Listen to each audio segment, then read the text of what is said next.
que nós fizemos para chegar nisso. Esse foi o grande marco dessa obra, né? É fazer essa máquina gerar energia. As outras são decorrentes dela, mas essa é a mais importante. Esse é o marco principal da obra, a primeira. Tudo que a gente falava em termos de marco contratual é a geração da primeira máquina. A hora que botou ela para rodar, pronto, atingimos o marco e o resto é decorrente.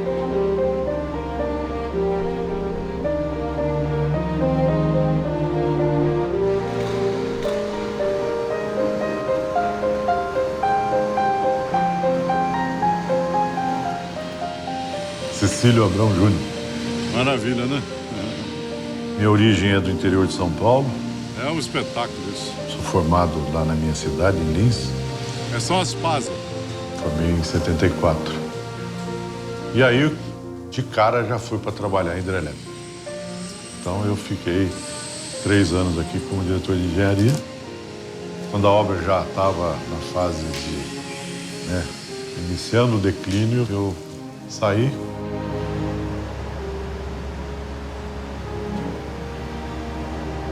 Essa área minha aqui era a área de qualidade, controle de qualidade e toda a parte da gestão do projeto.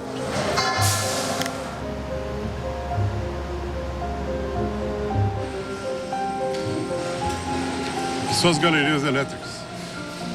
Então é um trabalho que exigia, de fato, ter jogo de cintura, né, para conversar com todos, seja com o cliente, seja com as obras, né, propriamente dito, para poder consolidar numa gestão única, né?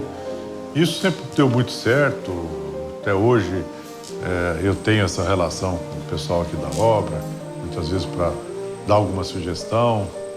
Isso me vai e desce pela continuidade do serviço que eu fiz aqui, né? Então isso valeu a pena, com certeza. Aqui, ó, essa é a fase da montagem da Caspiral, né? O caracol, como queiras, né? Você vê a água descendo, né? Entrando, vai afunilando e vai entrando pelo pré-distribuidor, que faz o direcionamento da água, e onde você, descendo a turbina, você regula a velocidade, a entrada de água, tudo pelas pás, né? Imagina que força, saindo lá de cima com esse volume d'água. Quer dizer, é uma estrutura que tem que ser muito bem estudada em termos de engenharia, né? Para não sofrer vibração, para não ter nenhum problema estrutural, né? Então ela tem que ser simplesmente deixar a máquina trabalhar de uma forma bem firme, né? Vamos dizer assim.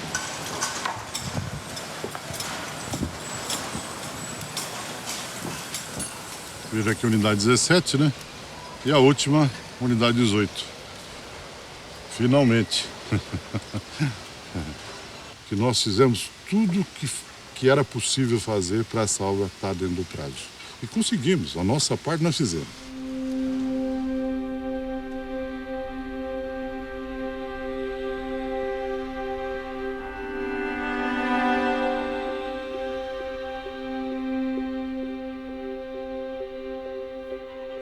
O projeto Belo Monte, na época, tinha outra denominação, né? Era o projeto Cararaú, que se previa um barramento que, de fato, havia uma inundação de uma área bastante grande, né? Com isso, os problemas ambientais eram maiores e criou-se uma visão vamos dizer, da sociedade que iria provocar um dano bastante grande ambiental.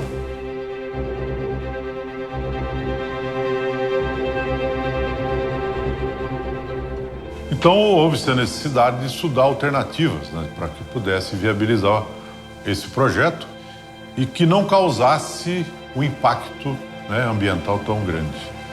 Então, com isso, no início do ano 2000, foi iniciado um trabalho do inventário do Rio Xingu, de forma a analisar o conteúdo das alternativas de projeto que teriam. Quando se identificou, então, esse eixo, e com uma alternativa menos impactante, você reduzindo o impacto do reservatório, né? O reservatório sairia de uma área de 1.200 km² para 500 km². Só que, logicamente, essa mudança traria algum prejuízo para o projeto em termos de você não ter uma reservação. Com isso, você perde um pouco de energia gerada, né? Porque você não consegue acumular água para ser atendida no período de seca.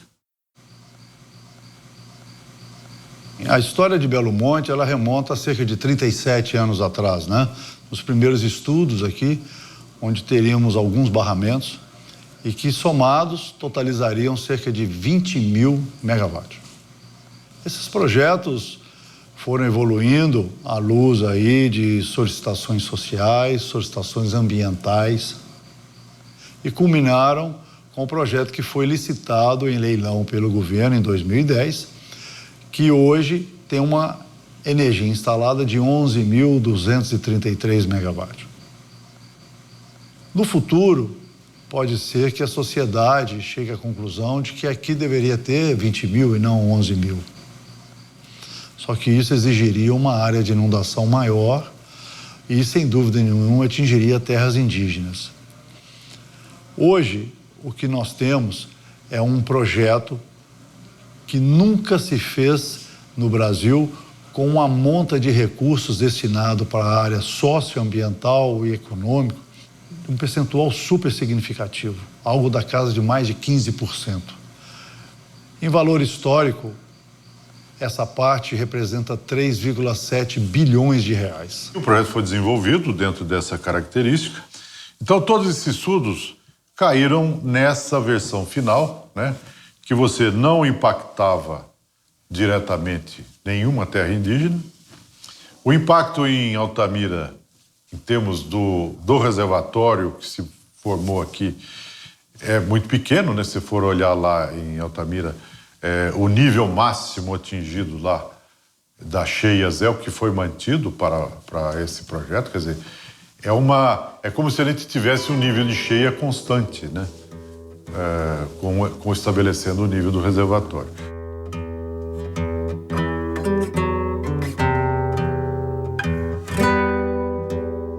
A engenharia brasileira hoje detém, né, mundialmente um conhecimento sobre concreto, sobre ferro, aço, né?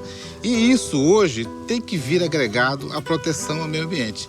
Não se pode mais chegar numa região, implantar uma estrutura toda de concreto sem você olhar ao redor, sem você olhar o impacto que isso é gerado. Então, a natureza exige o equilíbrio. Então, toda vez que você implementa uma estrutura diferente, você tem que compensar com o outro lado. E esse outro lado é o quê? Você recuperando a situação anterior àquela estrutura. Como? Replantando mudas, você cuidando das águas existentes, da fauna, da flora, né? Então, essa recuperação de área degradada não é só você plantar árvore, não, né? Nesse processo todo vem os pássaros de volta, vem os animais de volta, a flora toda se recupera. Então, você engrandece a natureza. E o objetivo da engenharia brasileira hoje é você implantar um projeto e deixar a região melhor do que quando você chegou.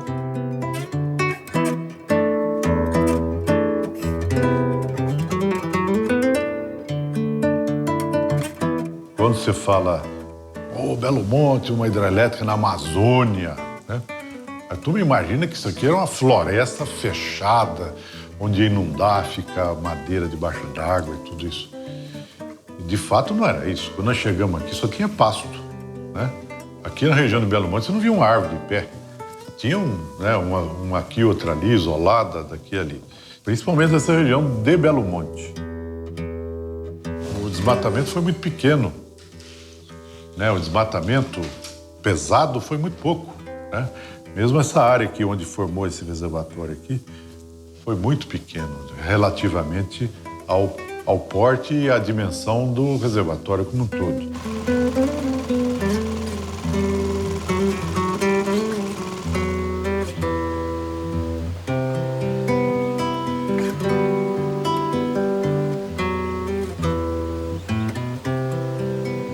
Nós tínhamos uma área liberada de 23.000 hectares.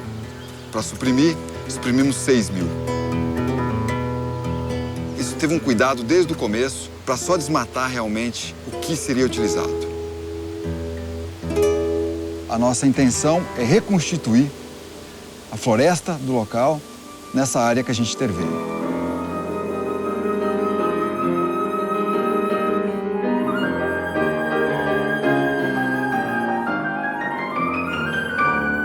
Olha, é impossível fazer uma obra de qualquer tamanho sem impacto ambiental. Quem dirá uma obra do tamanho de Belo Monte. O que a gente trabalha muito é evitando ao máximo causar impacto desnecessário, mitigar o impacto que a gente causa. É um trabalho moroso, mas com essa recuperação, com esse enriquecimento vegetal que a gente faz, a gente consegue reduzir muito o tempo que essa floresta ia levar para se recuperar.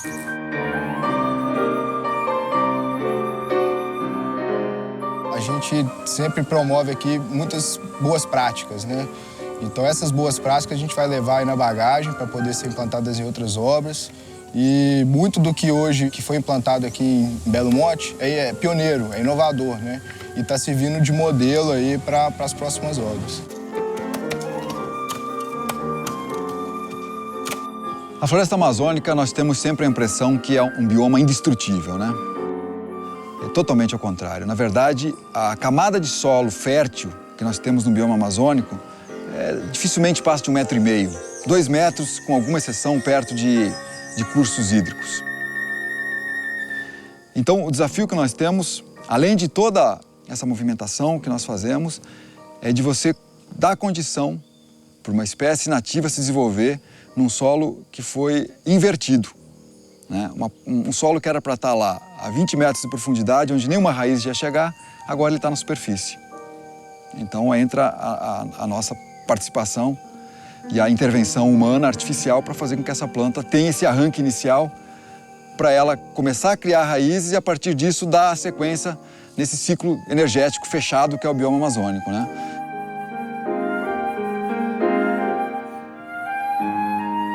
Isso encanta qualquer pessoa. A Amazônia, ela é encantadora. Consigo me ver inserida dentro do processo de recuperação de áreas degradadas e posso afirmar que eu estou conseguindo recuperar, né, as áreas que foram desmatadas na usina de Belo Monte. Eu curto e sou muito feliz aqui. Existe forma de você ter desenvolvimento sustentável, né? Você, com certeza que tem. Então, aqui buscou-se isso também. É uma preocupação constante daqui para frente, que qualquer projeto vai ter que passar por isso.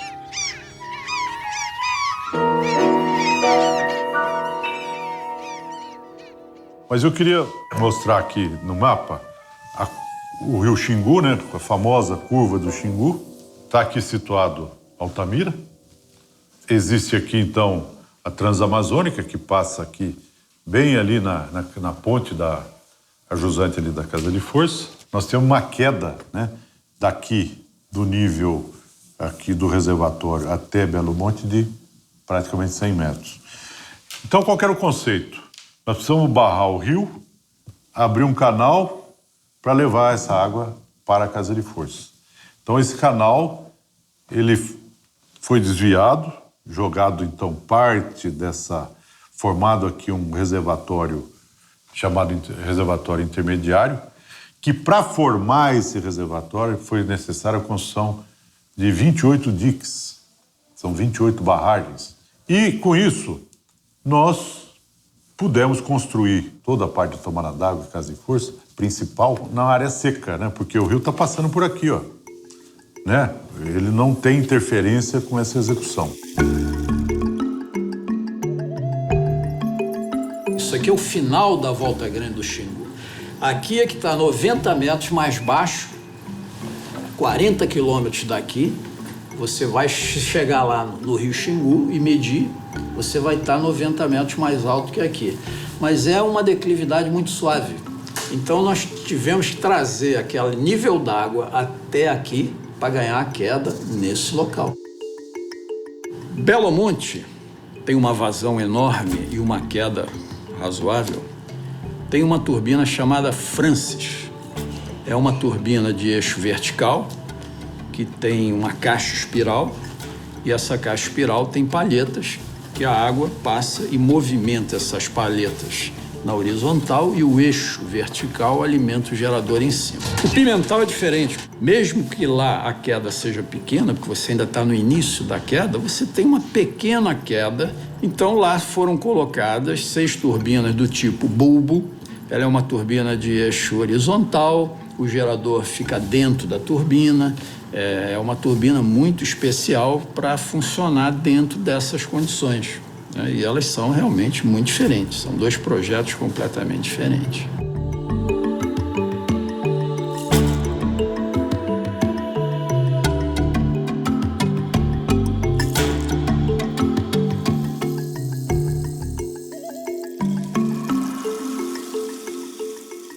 Isso tudo foi o estudo que chegou-se à conclusão que seria, vamos dizer, o mais economicamente viável, né? Foi feito esse estudo, então, colocado em concorrência, entrou-se, então, consolidando esse grupo das 10 empresas, que foi uma alternativa de trazer o melhor grupo de empresas, né, de conhecidamente experiência em construção de hidrelétrica para montar esse grupo para a construção da obra. E aí fomos construindo canteiros pioneiros, né? Essas carpas, né? Servia tanto de alojamento, servia de refeitório, servia de escritórios. Eu morei aí dentro desses, né? A gente trabalhava dentro dessas carpas. Com isso, nós conseguimos iniciar o processo de mobilização.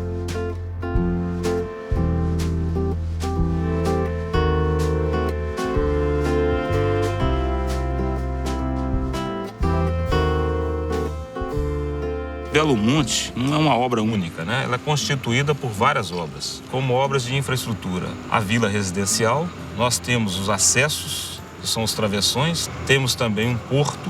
Em seguida, temos as obras em si, começando pela barragem do Pimental, os canais de derivação e de transposição, os diques e a obra em si de Belo Monte, que estamos aqui mobilizados e empenhados na construção.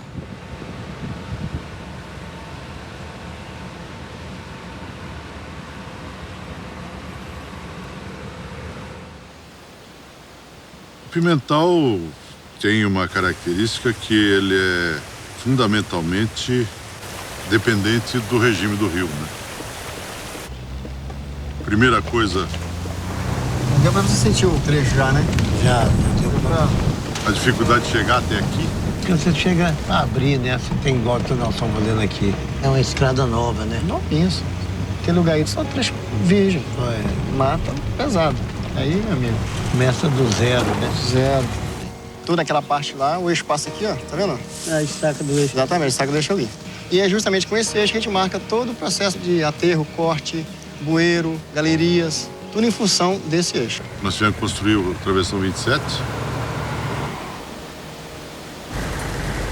né, que não tinha, era um leito carroçável, e fizemos toda aquele travessão em 4 ou 5 meses.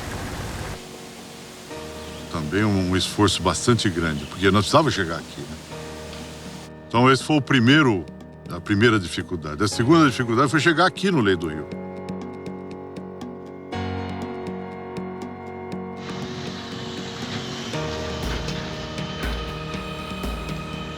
Tivemos que cruzar braços de rio, né, que fazia todo esse contorno do rio nessa área. E para cruzar esses braços de rio, o rio tinha que estar num volume que permitisse a gente ir jogando o material, porque você vai descarregando rocha, né? E vai estrangulando o rio e empurrando o rio para o outro lado.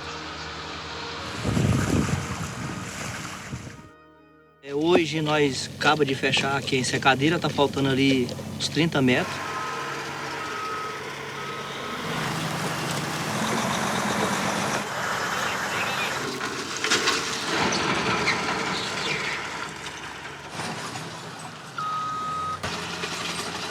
Mas vou repetir mesmo horário, ó. Aquele dia eu fechei 9h21.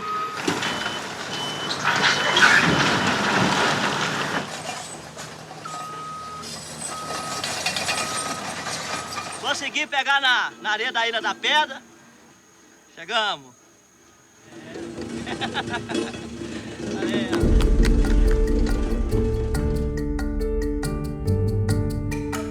Pimental era uma obra que você chegava, você sentia um ambiente bem estabelecido, sabe? A qualidade das estruturas. Você olha para o montante, você vê os pilares perfeitos, sabe? Com uma qualidade espetacular. A limpeza da obra. Você via que a obra dava gosto de vir aqui. A gente sempre falava, todo mundo que chegava aqui batia o olho e falava, putz, isso aqui é um projeto que está sendo bem tocado.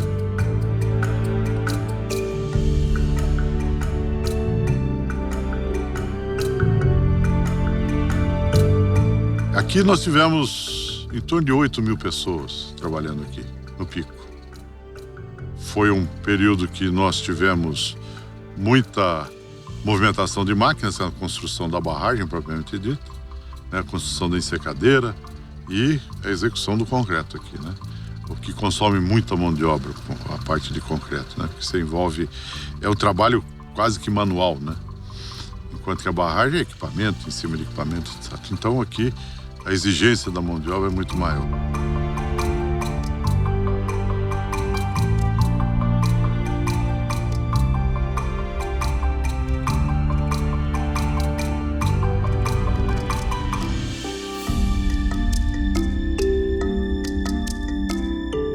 São 18 vãos, né? Que atinge uma vazão de 63 mil metros cúbicos por segundo. As vazões máximas observadas aqui não chegam a isso, só que você sempre tem que ter uma certa folga, né, para não ter nenhum problema. E ele funciona com comportas, chamadas comportas de setor, né? São comportas radiais, né, que são controladas, você pode controlar a abertura máxima, né, e deixar aí controlando as vazões.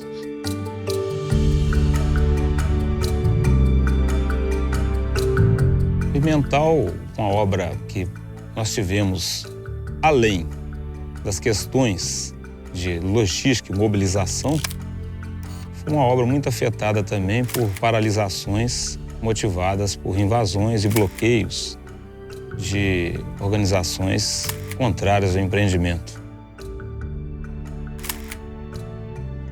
Conseguimos cumprir o nosso prazo, até com uma certa antecipação, em relação ao previsto contratualmente, e atendemos às necessidades do nosso cliente Norte Energia, desviando o rio e partindo nesse marco tão importante para todo empreendimento.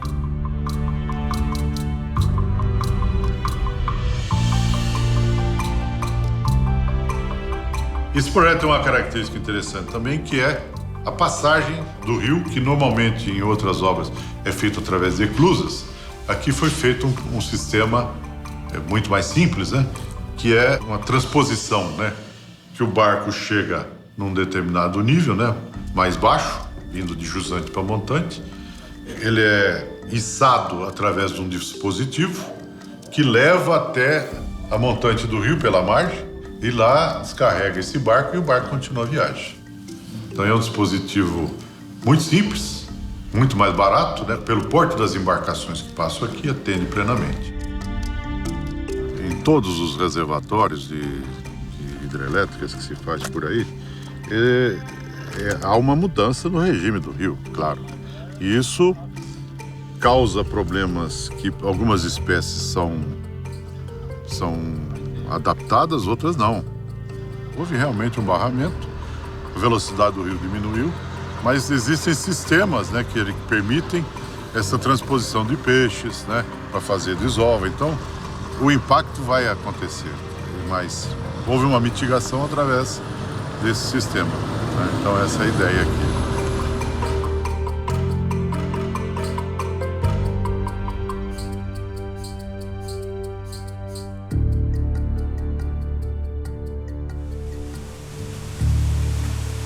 Considero esse projeto, né, inédito, né, no país, é esse canal.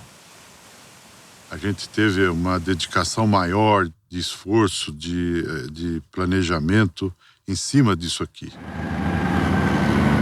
Cada estrutura teve suas particularidades. Mas esse aqui foi realmente uma coisa desafiadora, vamos dizer assim. A grande preocupação nossa, a execução desse canal, foi o que a gente chama de perda de carga, né? Quer dizer, nós não poderíamos exceder o cálculo de projeto da perda de carga.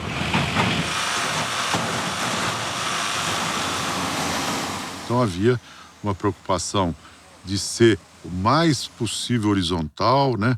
As dimensões no pé certinho, seus 210 metros, né?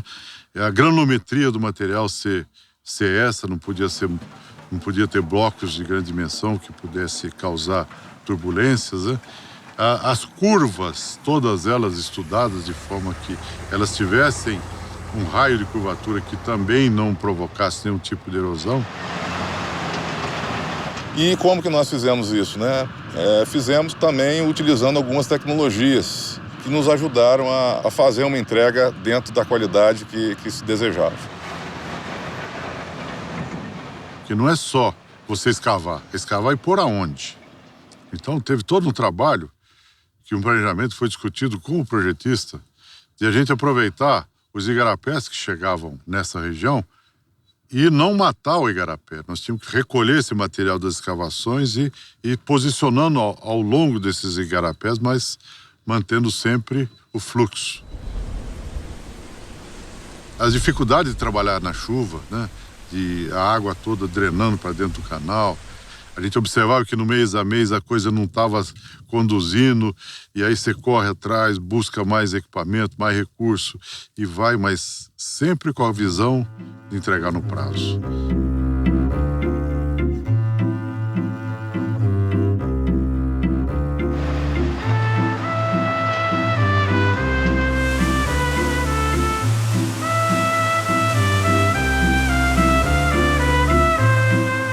O maior canal em volume do mundo, né, de movimentação de terra, é o maior que o do Panamá. É uma obra que quem fez aqui não vai fazer nunca mais, então não vai se repetir.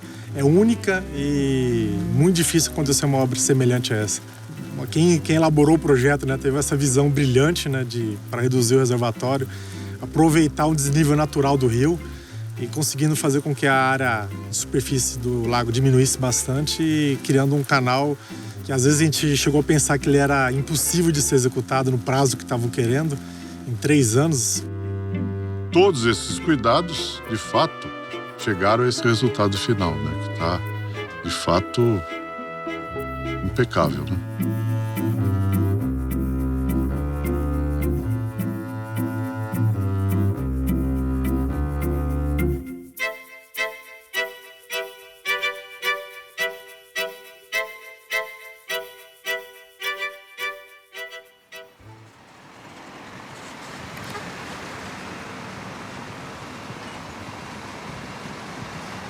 Hoje, qualquer barragem que você faz por aí é uma barragem.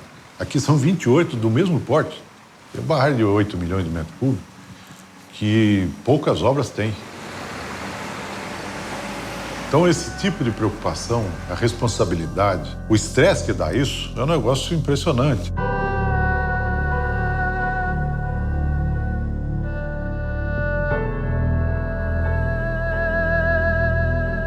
Basicamente, as estruturas são compostas por aterro de 3 materiais, que é solo, as transições, que é material beneficiado, né, do sistema de britagem, e areia.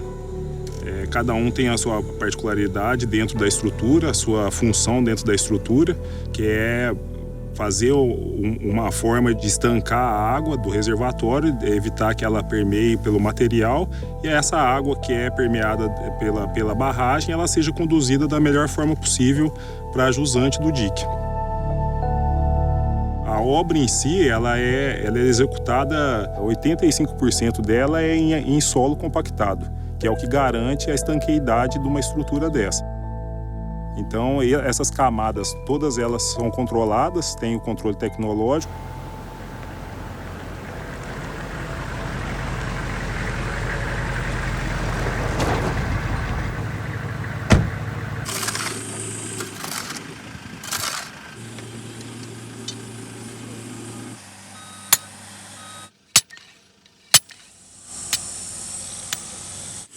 Vai lá.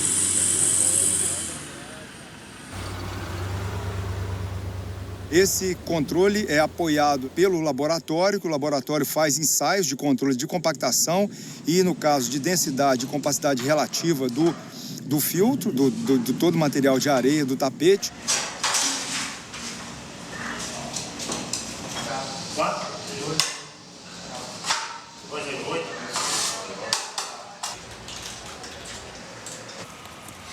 E, posteriormente, durante a construção, nós fazemos a instalação de instrumentos também para monitorar o comportamento do dique ao longo da sua vida útil, durante a operação. O Brasil é um país que é uma referência nessa área de construção de barragens, de usinas hidrelétricas. Por essa vocação natural que o Brasil tem, com relação à sua bacia hidrográfica enorme, isso nos propiciou o desenvolvimento muito grande de construção de barragem. Nós estamos realmente na ponta dessa tecnologia, de todas as tecnologias de construção de barragem no mundo.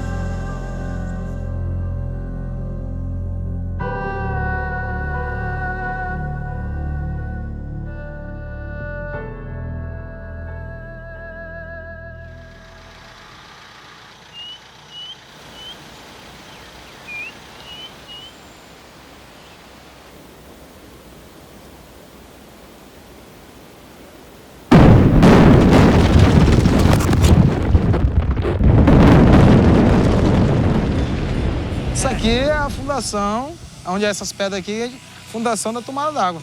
É o contato entre a rocha e a estrutura principal. Vai ter um muro aqui, 70 metros de altura aí, né? Para dar continuação da água para cair na casa de força.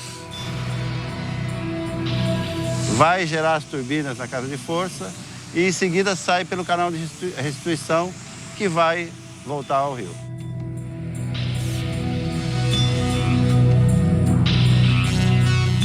É necessário que tenha uma fundação igual essa que vocês estão vendo aqui, um tratamento rigoroso da fundação de rocha, onde passa pela geologia, libera toda a fundação, remove todos os materiais soltos, todos os blocos que tiverem soltos de rocha, para poder você lançar um concreto em cima de uma superfície limpa, né, com uma boa qualidade, para ter a sustentação desse paredão de concreto que, afinal de contas, é ele que vai segurar todo esse peso que vai estar por vir aí a hora que estiver fechando o lago.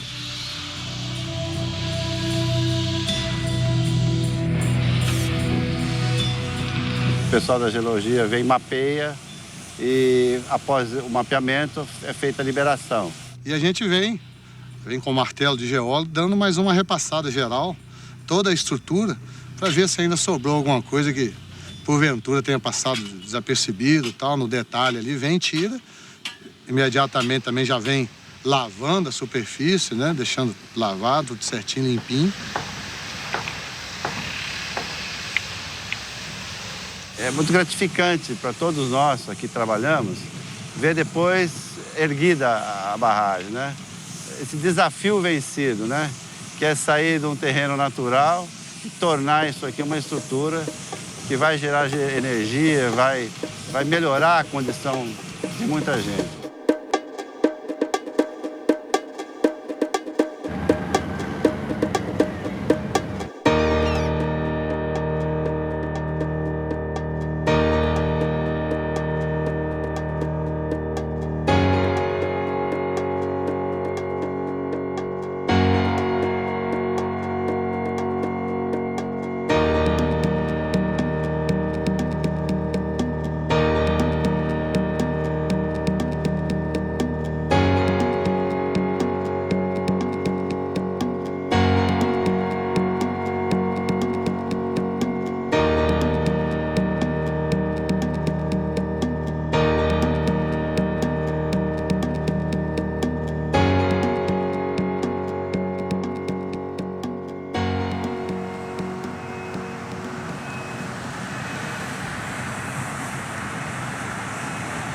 Isso aqui é chamado canal de fuga. Nós temos aqui a casa de força, a tomada d'água logo acima. A água desse reservatório que se formou ali, ela atinge a cota 97. A cota de cima lá da tomada d'água é cota 100. E essa água é conduzida através de um conduto forçado. O conduto que traz a água de montante do reservatório para as unidades da Casa de Força, né? É uma estrutura imponente, né, que você pode observar, 8,70 metros de diâmetro. E ela é toda em aço, né? Toda em aço. E quando ela entra desse nível para baixo, ela é revestida em concreto. Então esse é o caminho da água, vamos dizer assim. Aí girando, ela passa e vai embora para o canal de fuga. Então é um conduto que atende uma vazão aproximada de 650, 700 metros cúbicos por segundo. É um rio, né? É um rio inteiro passando dentro de um conduto desse aqui. No Brasil, você conta no dedo o rio que tem essa vazão, né? Somados, todos eles vão dar 14 mil metros cúbicos por segundo quando tiver todas as unidades em operação. Você nota as fases aqui, ó. É que eles estão finalizando a montagem, né? Agora faltam unir os 2 anéis, 3 anéis aqui. Aí eles entregam isso pra gente. E a gente, então, faz aquele mesmo trabalho que está sendo feito lá. Faz aquela armação em volta e enche de concreto. Esse é o trabalho de segundo estágio.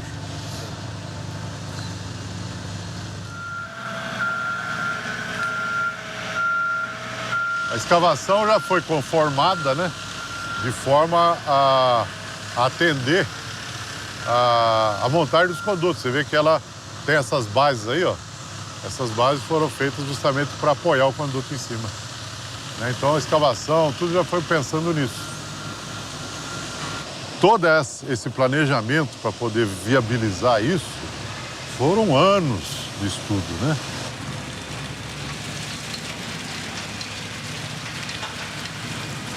As dificuldades maiores eram atender as escavações, que esse é o grande, né, foco dessa obra, que são 230 milhões de escavação. É difícil você encontrar uma obra que tenha essas dimensões de metros cúbicos de escavação.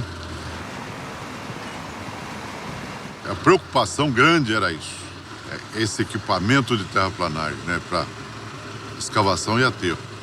Então esse era o grande foco. Então, nós tivemos estudos de tipo de equipamento, né, que nós iríamos utilizar, considerando a característica do solo, né?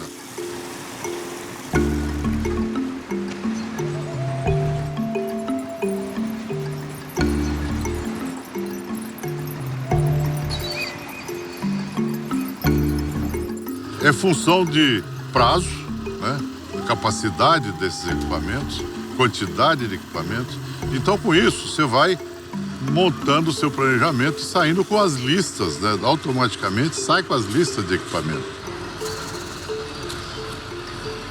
Aqui, nós chegamos à conclusão que dentro do parque que nós teríamos que comprar, nós iríamos comprar em torno de 65%, 70% da necessidade. E esses restantes seria alugado. O alugado subcontratado, porque os períodos de utilização eram menores. Mas o básico de equipamento nós compramos. É lógico, o equipamento é novo. A manutenção no período inicial é baixa. Por outro lado, o equipamento quebra. Você imagina a quantidade de mecânica que você precisa para ter 4 mil equipamentos rodando. Então isso foi feito também, treinamentos de pessoal, gente de outras obras. E a gente controlava isso, quanto tempo que a máquina ficava parada por problema de manutenção.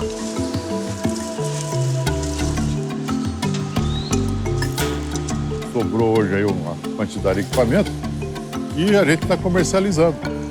Então nós consideramos que iríamos vender esse equipamento no final. Então, para efeito de resultado do projeto, isso tem um impacto muito grande.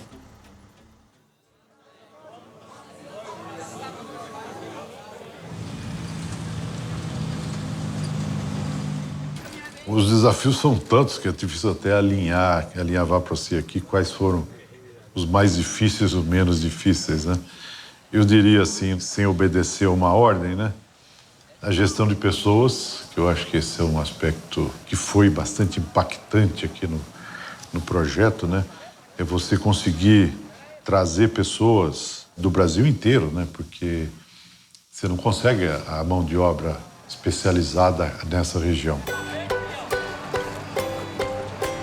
O setor de recursos humanos para esse empreendimento é uma peça-chave. A região ela não consegue nos abastecer, né, com toda a quantidade de mão de obra que o empreendimento necessita, e isso faz com que o nosso esforço tenha que ser maior para trazer essa mão de obra para cá. Abrimos alguns polos de apoio de captação de mão de obra em cidades estratégicas no próprio estado do Pará como apoio, para que nos desse suporte. E colocamos aí pessoas, né, colocamos recrutadores em várias cidades do estado e do país para buscar mão de obra qualificada, né? Tanto qualificada como não qualificada. A mão de obra que não era qualificada nós trouxemos para cá e demos orientação, qualificamos e colocamos para trabalhar. Então, treinamos gente para chuchu, tremendo de um trabalho de treinamento e através do Capacitar. Vimos na mecânica básica os conceitos, né, de motor e todo o funcionamento da nossa escavadeira hidráulica. Criar profissionais, né, de treinar profissionais para poder atender a obra. É bom, eu aprendi muita coisa, assim. Eu não sabia, eu não entendia de nada. Aprendi muita coisa no Capacitar. Desenvolveu muita, assim, gerou muito emprego, né, para as pessoas que estavam precisando.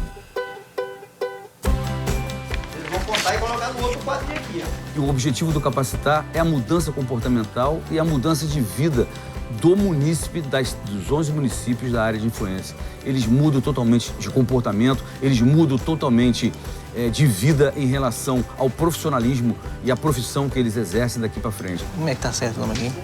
O Eu Sou. Eu Sou. Tem esse não? Aí tu separa esse aqui. Sou do Maranhão.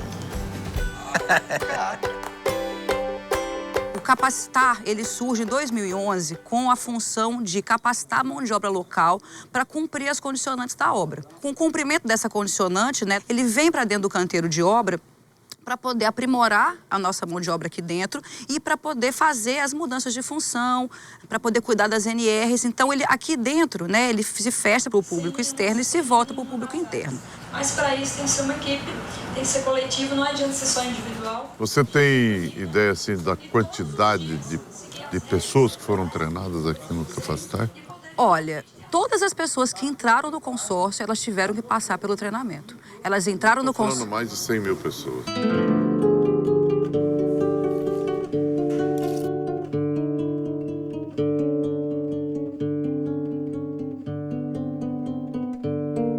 Todo movimento, quando ele cai, o impacto final faz isso nele. Então tudo isso pode ser... Quando eu iniciei meu trabalho nas obras, praticamente, esse tipo de ação não era comum, né? Era uma dificuldade muito grande você conseguir o trabalhador colocar um cinto de segurança. Isso estou falando de 40 anos atrás. Isso aqui, ó, coloca de lado aqui. E essa situação foi evoluindo com a necessidade de se melhorar as condições de trabalho de todos os funcionários. E com isso, chegamos a esse ponto aqui, com a preocupação máxima de ter a segurança como um dos principais prioridades, uma das principais prioridades de qualquer obra, né, dentro das empresas. Então, esse trabalho tem sido feito, é uma obrigação, é obrigatório que se faça. Se o funcionário não cumprir esses requisitos, ele é retirado da obra. Esse é o tratamento que a gente dá, é a prioridade na segurança. Então, isso vem se perpetuando. Hoje você não se fala mais em dimensionar um projeto sem ter considerado esse tempo necessário para treinar esse pessoal.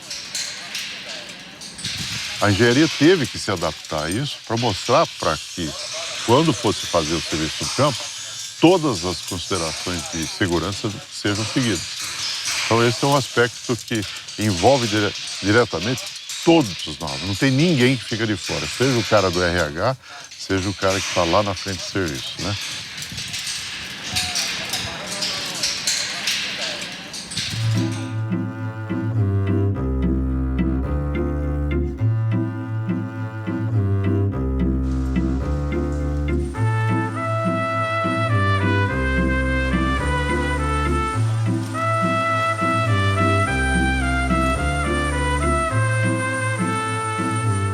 nós temos que fazer a produção. Mas o ponto fundamental é a parte de segurança. Teve risco, a gente senta, discute, elimina o risco e volta a trabalhar.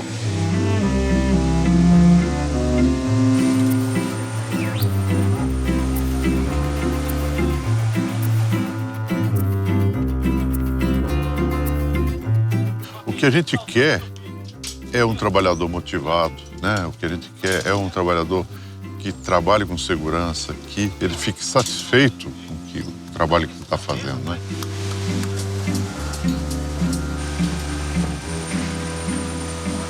Esse custo, né, que se tem no treinamento, em todas as ferramentas necessárias para poder o trabalhador trabalhar seguro. Então, reverte à empresa a melhoria da produtividade do trabalhador, né? Então, se o cara trabalha satisfeito, ele vai produzir mais.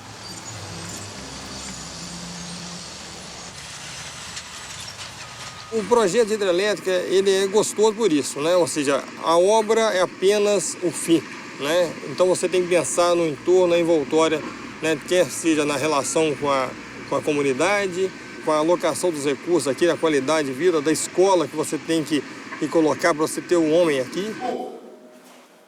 Você tem que planejar tudo, né? Você planeja e a obra é um ponto importante, porque ela é o nosso fim.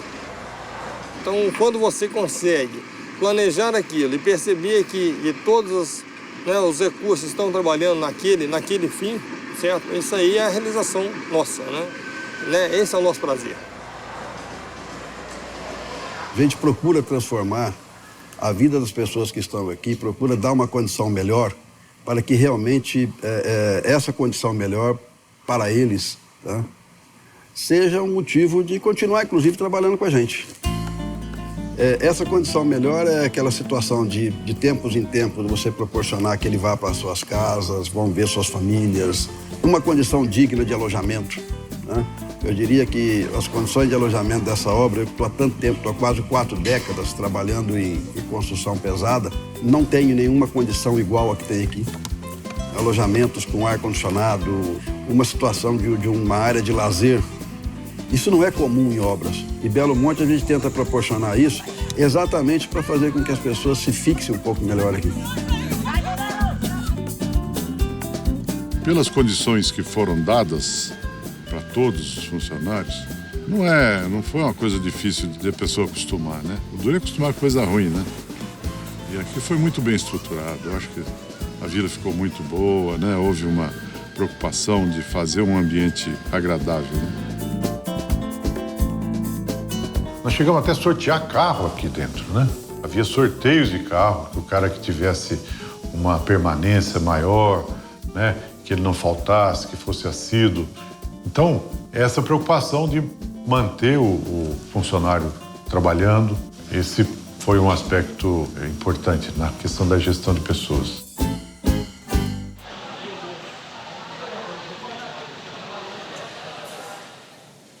Inicialmente, nós tivemos uma preocupação muito grande com a preparação, né, dessa infraestrutura para o funcionário, que talvez aí 80% do pessoal vinha de fora e ter que alojar, da alimentação e tudo. E uma das questões que promovem uma boa harmonia no convívio desse pessoal é ter uma boa alimentação. Além de ser uma alimentação balanceada, uma alimentação que fosse condizente com os costumes da região, os costumes dessa mão de obra que vem.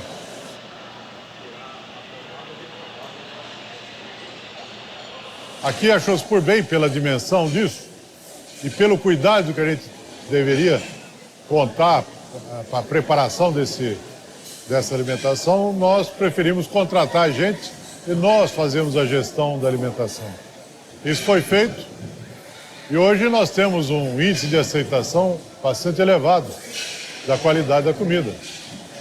É um trabalho que envolve uma quantidade de gente bastante importante. O refeitório desse aqui envolve em torno de 300 pessoas na gestão, na limpeza, na preparação, no controle de qualidade, né? Na época do pico, né, quando nós tivemos 36 mil pessoas, Isso distribuído em 3 grandes frentes de trabalho, né? Tem Belo Monte, o Canal e Pimental. Em torno de 100 mil, 120 mil refeições diárias. Para você manter essa estrutura funcionando, você tem que ter um plano de logística e não pode faltar nada. O mesmo tratamento que você dá para trazer combustível, você tem que dar para trazer arroz, trazer a carne, né? Porque se faltar um, cria o mesmo problema que faltar o combustível. Então, tem uma gama de gestão, né? De cada um cuidando daquela coisa para que não tenha nenhum problema ao longo da obra, que nessa parte de suprimentos foi um espetáculo, né? Eu não me lembro aqui, falei assim, ó, parou a obra por falta disso. Pra você ter ideia, são movimentadas mais de 10 mil notas fiscais por mês pelo CCBM. Então o volume é muito grande. Então a gente precisa ter um planejamento muito bem feito, acentuado e antecipado, para evitar qualquer tipo de emergência ou situações que possam vir a prejudicar o abastecimento. O CCBM é tudo superlativo. Tanto a compra, quanto a entrega, quanto a logística, tudo aqui é superlativo, é tudo muito grande. A excelência operacional que tanto buscamos, né, que é baseada nos conceitos do Lean, do trabalho enxuto, ele nasceu com a montadora de veículos, né, tão famosa no mundo inteiro, a Toyota. Ele preza o trabalho evitando e minimizando ao máximo os desperdícios, com um dimensionamento do cronograma de produção muito baseado no TACT, né, que é o trabalho feito paulatinamente, porém sem estoques, sem excessos de recursos, não só de mão de obra, como de equipamentos. Preza muito o trabalho feito de forma ordenada, com senso de urgência, eliminando perdas de energia e, o mais bonito, formando as pessoas. Essa é a base da mudança. O aprendizado, o autodesenvolvimento, o compromisso, para que passemos a trabalhar de uma forma mais lean, mais enxuta, buscando executar mais com menos. A gente, com experiências de vários consórcios, experiências boas e experiências ruins, né, dentro de consórcio. A gente tem especialidade numa determinada área, unir com especialidades de outra área para poder apresentar uma proposta que tenha características diferentes que possam agregar naquele projeto. Então esse é o grande aspecto do consórcio. Havia um certo pessimismo, vou dizer assim, de acreditar que isso ia dar certo, né? Você fazer consórcio com uma já é difícil, né? Empresas têm a sua característica, a sua forma de conduzir seus projetos, né? Isso, nenhuma que está mais certa ou mais errada do que a outra. É uma característica de uma formação de anos de empresa, né? Você pegar essas empresas que estão no consórcio, a maioria tem mais de 50 anos, talvez. Então, você juntar isso tudo e falar o seguinte, agora vocês vão fazer um projeto junto, cada um com a sua cabeça, isso, na cabeça das pessoas, isso não vai dar certo, né?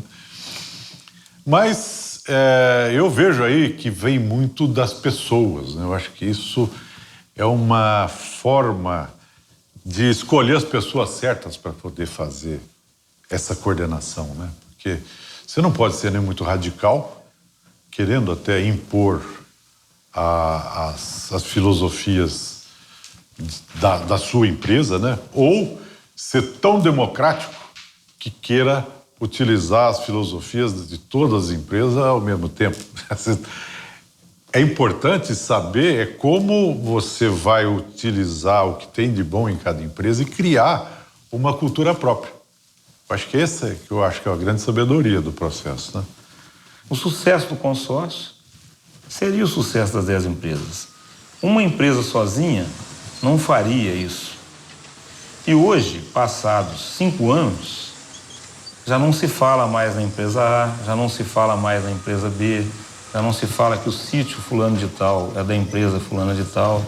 Não existe mais, não existiu essa separação. Hoje existe o consórcio Construtor Belo Monte, formado por pessoas de várias partes do Brasil, das empresas consorciadas, muitos oriundos do mercado, mas que são trabalhadores que vestem essa camisa e lutaram por ela.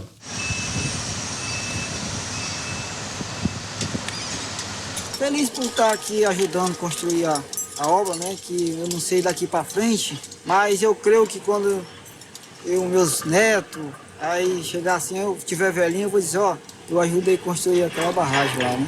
Isso daí é muito satisfativo, né, pra gente, muita alegria, muita alegria pra família, né?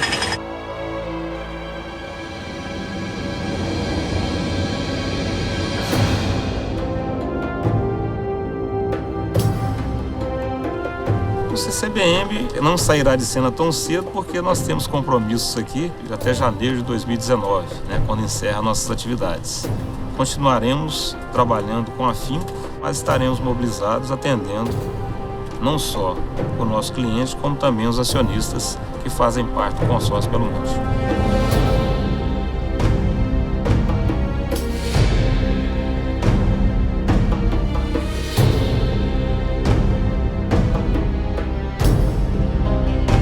Nós estamos trabalhando aqui para melhoramento, né, da condição humana, da condição de vida de nós brasileiros.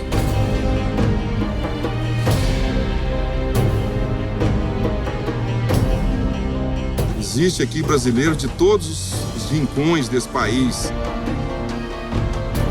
do sul, do norte, do nordeste,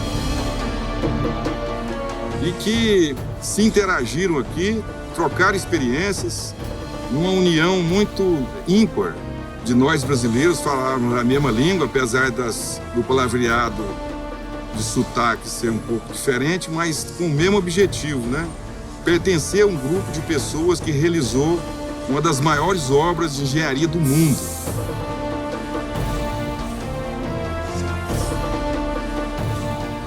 Todas elas feitas por nós.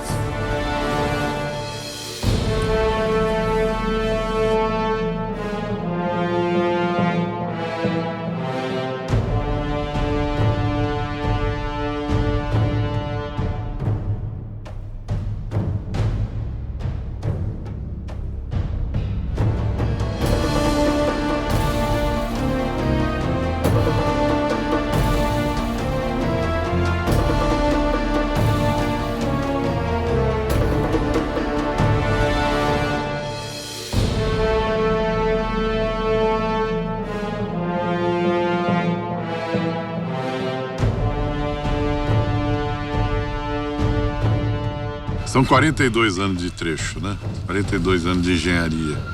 E quando eu participei desse projeto, que eu fiquei envolvido desde de 2001, no desenvolvimento de alternativas, estudo de inventário, isso eu falei, eu preciso participar dessa obra. Eu não poderia considerar que eu ia encerrar a minha carreira sem ter participado desse projeto. Essa oportunidade surgiu